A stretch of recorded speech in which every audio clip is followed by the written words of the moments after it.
You're listening to the Sex Addicts Recovery Podcast, a place for sex addicts to share their experiences of recovery, to help break the stigma, myths, and misconceptions of sex addiction.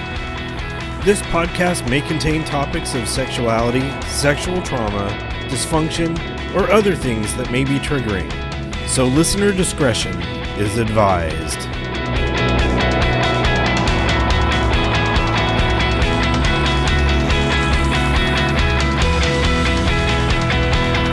Hello, and welcome to the Sex Addicts Recovery Podcast.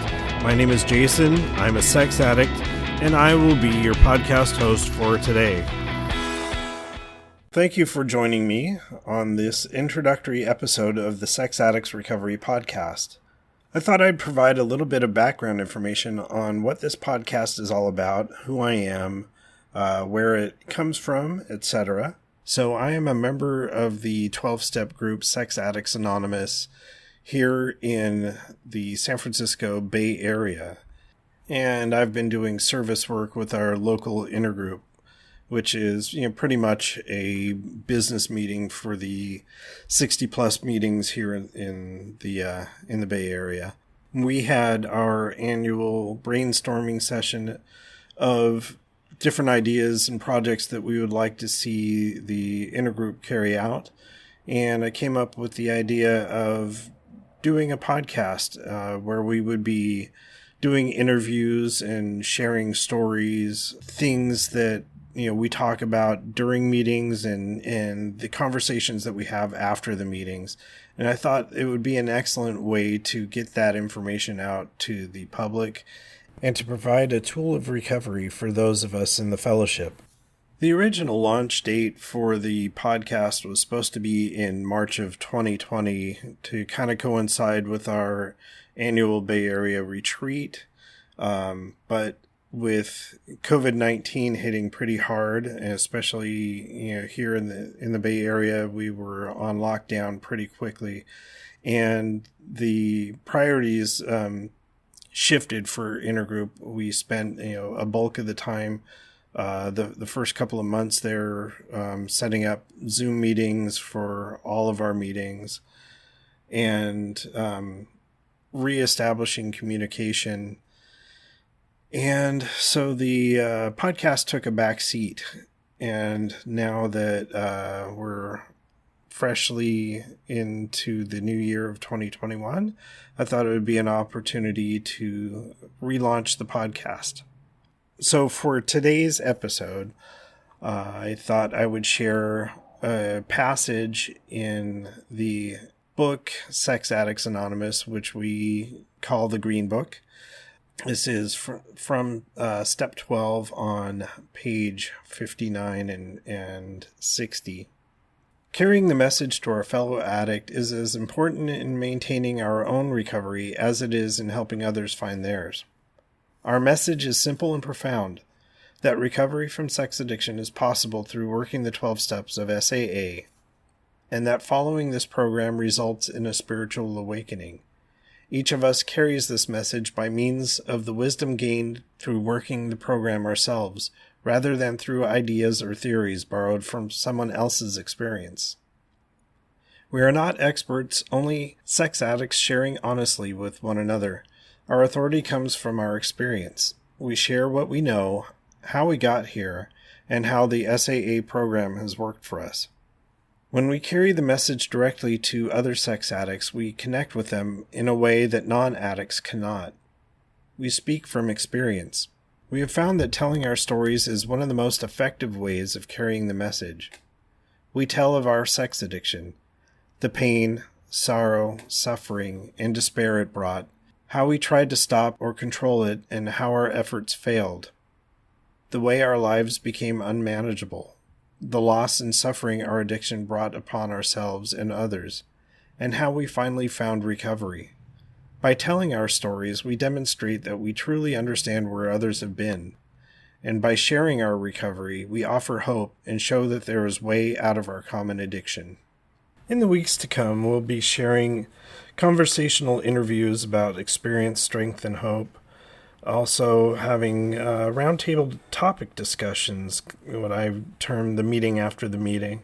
where we'll be talking about different aspects of the program, tools of recovery, the steps, the 3 circles, fears, abstinence, intimacy and sexual avoidance, other topics, spirituality versus religion, music and recovery, relapse, and other topics. So please stay tuned. I'd like to share also here today a conversation that I recorded way back in March of 2019 at our Bay Area retreat, a conversation that a few of us had in between workshops. We were sitting out after eating lunch. There's some people playing ping pong in the background, so you might hear that. But it was when I first got the digital recorder that I intended to use for face-to-face meetings. Right now I'm doing everything via Zoom. So for this conversation, I was basically messing around with the digital recorder to see what it would sound like, and I hope you enjoy this conversation.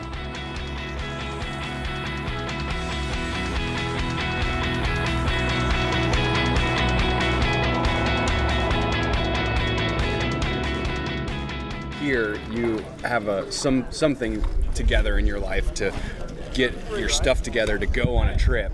It's like, but we all discount ourselves so much. We're like, I'm not trustworthy. Mm-hmm. Like, I'd rather that person do it than me. But it's like, what? Yeah, and that person's probably going to say, I'm not trustworthy. Yeah, exactly. And they're probably more untrustworthy than, you can ever imagine, because we're always harder on ourselves than anyone else. That's it's still like, how do we, I guess you said pseudonyms. Yeah. And then, but then when you're telling your story on air. Yeah, and your voice is locked to it. Yeah. Yeah, so. Because that's like people's jobs. Yeah. Then your job, I don't know. You just have to, at a certain point, find people that it's not an issue with. Yeah.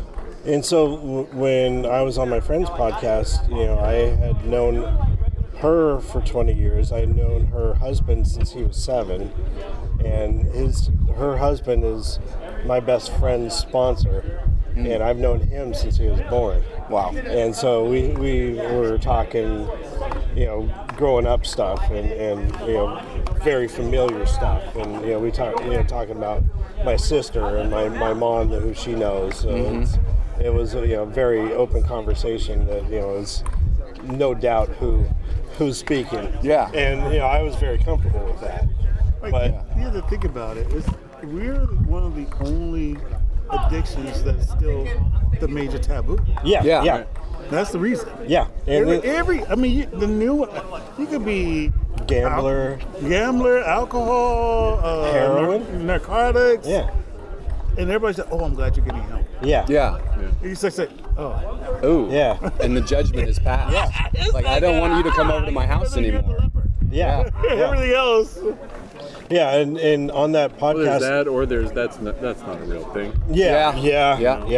That's an excuse. And so, right. Yeah, That's why this does need to be normalized. Yeah. But I think it'll take. I don't know. Yeah, that's why I wanted to Yeah. do this podcast. Is you start getting that out there, and I've actually. I was scared as shit to do it, but I'm in a couple recovery groups on Facebook, and I told a filtered version of my first step on there, without getting into the legality of what I did. But this group is mostly alcoholics and addicts, tools in recovery. So it's a tool group that's recovery focused. Oh, nice. And so all these guys are talking about how long they've been clean from heroin, and I had just had an acting out experience and got caught, and it's like once again this cunning, baffling disease has let me you got me back into watching and masturbating to porn, and a bunch of people, it's like I have these issues too. They're not that's not their primary focus, but it's like, yeah, this is becoming more and more of a problem for me. I may need to seek help. And it's like, if you ever need help, I can point you in the right direction. Yeah. So, but they don't see it in that direction. No. They don't see it as this is secondary to their addiction. Yeah. So what I've found though, Which in some ways it's like, okay, take care of the thing that's going to kill you the quickest, right? Take care of that first. If you have problems with, heroin and you're going to overdose. a lot of people. And then as they clean up their lives, they start to go deeper and deeper into recovery in all areas. And eventually it leads them. A lot of people will do fourth step in their AA or NA, and they get to their sex inventory. It's like, oh God, this is more of a problem than I thought. And a lot of times what I'm hearing from people that are multiply addicted is that the root problem was sex addiction. And you use the alcohol and drugs to cover up 100%. the pain that was caused by the sex addiction. That's 100% That's my where problem. I found out that was my precursor. Yeah. It was my precursor of boredom, and from being bored to drinking to being isolated, which led to porn. Then porn wasn't enough, and then I had to go deeper and deeper. But I was like, oh, that's how it just. Yeah. So I didn't think I had a drinking problem, but I used to have. I only had one drink, 2 drinks per day, but I put them in tumblers. There's only one. Yeah, it was only in a tumbler. Jeez. And it was 3:15. Denial. It was 3:15. The drink only lasted 3 hours. It was only at 2. I only had 2 drinks before 5, and that's not a problem. Exactly. So 2 drinks lasted 2 hours. I measured out my time, how many I was putting. I was putting like 4 shots of bourbon. And then filling it up with, so I had 2 of those. Yeah, 8 shots. And put a ginger ale, and it's all good, right? Yeah. Diet ginger ale because I had no carbs. Yeah. You gotta be healthy. Gotta be healthy.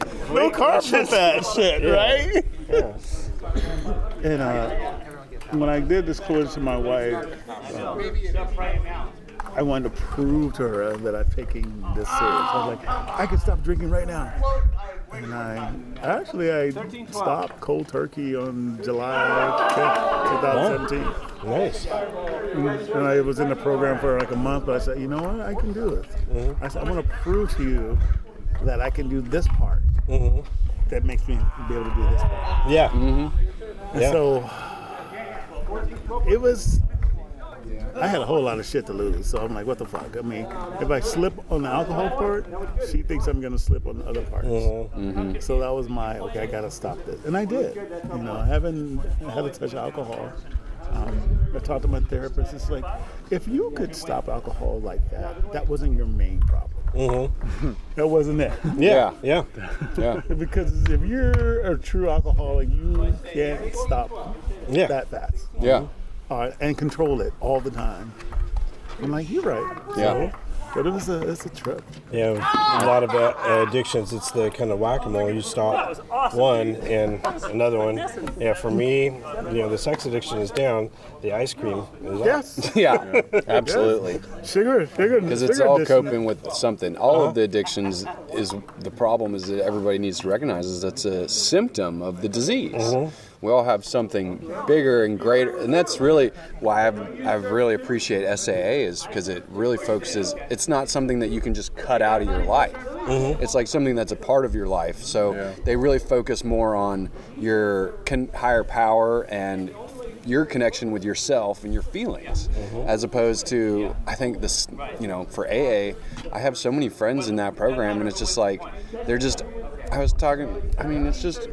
it's like they're spinning their wheels to me. Like some of the stuff he was talking to me about, he was like, God, and then I went out on this date, and she didn't have sex with me, so then I was pissed off, and I was drinking, and I'm like, what do you, these are the things I talk to you all about all the time. And he's like, work your steps doesn't around make it. Yeah, it doesn't make any sense. Yeah. And then the other one, he's like talking about being addicted to porn, and his sponsor tells him that it's not an addiction. Yeah, and it's just God, like, so what are in AA? I'm like, why are they telling people these things aren't an addiction? It's like, what? Like, it just. You know, it's very wild. It's denial.